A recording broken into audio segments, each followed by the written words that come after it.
I had a most amazing week last week. I was in Sheshashui, in about 33 kilometers northwest of Goose Bay, Labrador. The beautiful Innu people in Sheshashui invited me into their school. I was able to spend 30 minutes in every classroom in that school from kindergarten up to grade 11, and it was just wonderful. I got to meet all the children, I got to meet all the teachers, and to see all the stress that everybody's under, and to help a few people overcome that stress.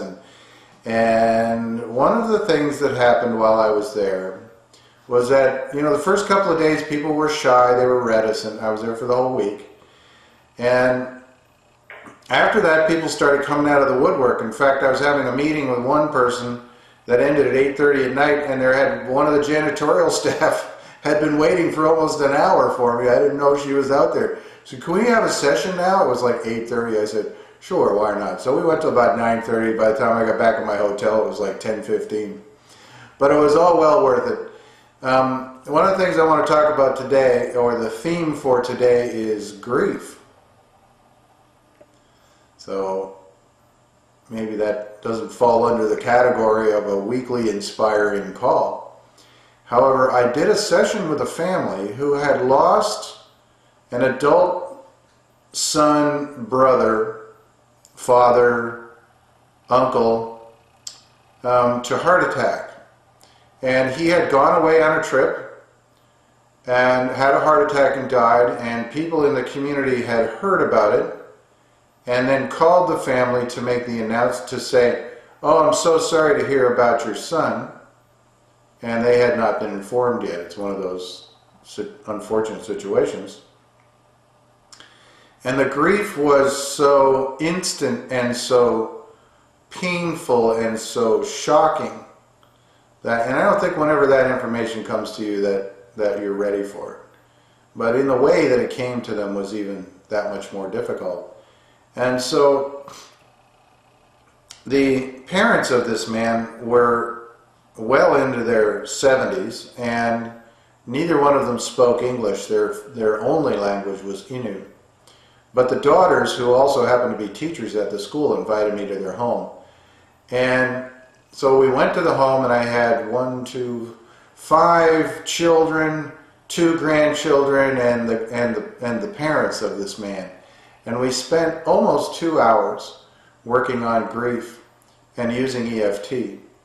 And one of the things I want to share with my experience with EFT and grief work that's so important is that when someone dies, when we lose a loved one, that loved one only dies in the physical sense. It was time for that energy, that spirit, to go back to God, to become an energy again, to give up this particular physical experience and wait for the next one.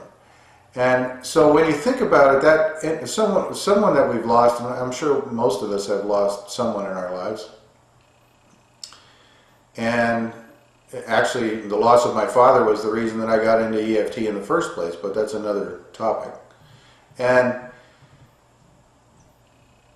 we forget sometimes, and particularly in the moment, that the person who has left us is still living in our hearts. That the energy never dies, that the spirit never dies, that if we stay connected to God, if we stay connected to our spirit, our inner child, and we choose to speak to the person who has left us, to say the unanswered things, the things that we have, to say the unsaid things, and to answer the unanswered questions, and to ask the unanswered questions, that we can have a conversation as if that person's right in the room with us. And as I do the grief work with people, that's what I try to get in relation to the reframing of the loss of somebody, that they never are really lost. And so I think it's useful for everybody to kind of think about that and to be inspired in the fact that if you've lost someone, and here comes the inspiration part, okay? If you've lost somebody, that they're not really lost. That yes, their physical body stops, and that you don't get to spend physical time, which is important, and I'm not undermining any of that. But the spiritual part, the part that's most important, the sharing and the caring and the loving and the thinking about, doesn't ever have to stop. And so the other side of that is that the person who is now only an energy force, life force energy, is able to communicate with you in a way that is much more honest, much more loving, much more caring, completely unconditionally loving, and forgiving, and grateful. And so you can accept the forgiveness from someone's spirit a lot easier than you can from when you're standing in front of that person in a physical sense. So if you'll tap along with me, I'd appreciate it, on the karate chop point. And as I'm starting to do now, I know you want to repeat after me, but what I'm asking people to do now is to just listen to the words and take them in, and I'm just going to go forward, and it helps me kind of stay in a stream of consciousness and allow my spirit to guide me in this tapping session. So I'm just going to go straight through it without allowing space for repetition. Even though I have lost a loved one, I accept myself deeply and completely. I have lost somebody who is near and dear to me, and while that person is away from me physically, I know that he or she is still in my heart, and I hold that person close to me in my heart forever and ever. And I love and accept myself. I forgive myself this grief. I forgive myself this sadness. And I forgive that physical person for leaving me, perhaps at a time that was inconvenient for me. I love and accept myself deeply and completely, and I love that spirit deeply and completely, with all my heart, with every cell in my body, with all my thoughts and feelings. I love and accept myself. Top of the head. I have lost a loved one, and it has been painful. That loved one now resides in my heart and will never leave. That loved one is in my heart unconditionally, and I can have a conversation anytime I choose. I can call that person up just like being on the telephone. I love and accept myself. I am filled with peace and joy. I am free of pain and illness. I am blessed with good fortune. I am on my journey and I'm never getting it wrong. If I have some guilt, I forgive myself. If I have some shame that surrounds this loved one that I lost, I deeply and completely forgive myself. That person resides in my heart, and if I am quiet and ask the questions, the answer will be, I love you, I'm sorry, please forgive me, and thank you. Thank you for all that I am and all that I have.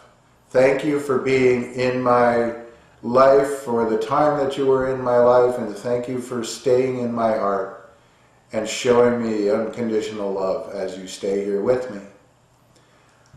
My blood and chi are flowing smoothly. I'm filled with peace and joy. I am free of pain and illness. I am blessed with good fortune.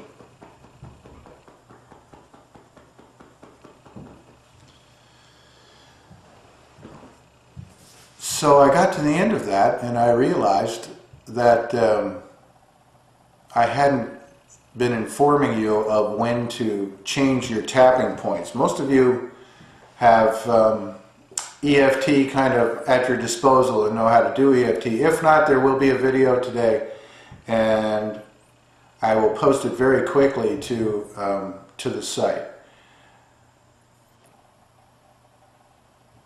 Life is unfolding in a wonderful, beautiful way. I have a new product that's about to come out. I don't know exactly when we're going to get it edited, but we have 20 or more people coming to a workshop on Saturday where we're teaching level 1, and we're filming that, and once we get it edited, we will put it up very reasonably priced, available for sale for anyone who might want it. You might even want it to use in your own practice to teach others how to do level 1 training. I am blessed that you've come on this call with me. Thank you so much. This is Al Rodi. This is 8 for 8. I love you. I'm sorry. Please forgive me, and thank you. Have a wonderfully inspired week, and I will see you next Monday at 8 a.m. Eastern. Take care. Bye, everyone.